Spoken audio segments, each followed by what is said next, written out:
Hey, what is up, collective? It's Brandon. I got another daily Devo for you from our Calvary reading plan. You can follow along with us at calvary.ch/read. We'd love for you to join us as we dive into the Word of God every day and try to learn a little bit more about who He is and His character. Today, we are in 2 Corinthians chapter 4, and the heading of my Bible says, Present Weakness and Resurrection Life.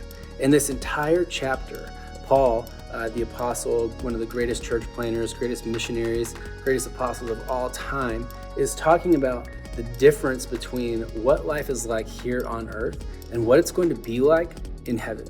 And he's talking about the weakness that we experience here, the troubles that we experience. In fact, he describes our human bodies as clay jars.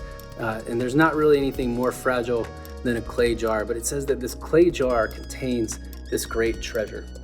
And that great treasure is our soul. And I just love the way that he as he's talking through this weakness versus the resurrection power that we're going to experience in eternity. He gets close to the end of the chapter and he says this, For our light and momentary troubles are achieving for us an eternal glory that far outweighs them all. So we fix our eyes, not on what is seen, but what is unseen. Since what is seen is temporary, but what is unseen is eternal. He's saying, hey guys, here's the deal. Life's hard.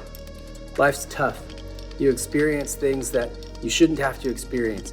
You go through things that hurt. You go through pain. You go through trials. People hurt your feelings. Bad things happen. But you know what? Good things happen too. And yet, on the other side of this life, in eternity, man, we're going to get to experience greatness. We're going to get to experience the fullness of God. We're going to get to experience wholeness, like our bodies are going to be made new, and we're no longer going to be these fragile humans, but instead we're going to be these perfected eternal beings, and we're going to get to spend that eternity getting to know God more and more every day. And so he says that everything that we're going through now, all of our troubles, all of our pain, all of our sadness, it is preparing us for eternity.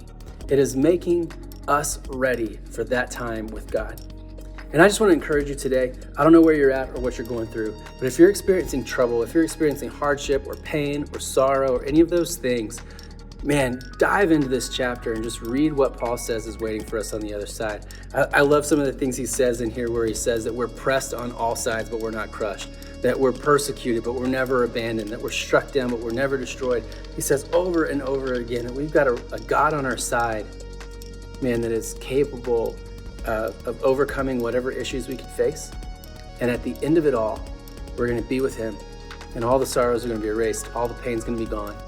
And we're just going to get to live an eternity with Christ and experience that fullness. Man, what a joy. What a joy. And I'm just so thankful that Paul gives us this message and that we can walk in that peace and in that power today. So thanks for following along with us. Don't forget to tell your dad Happy Father's Day today. You're welcome. And we will see you next time for another Daily Devo.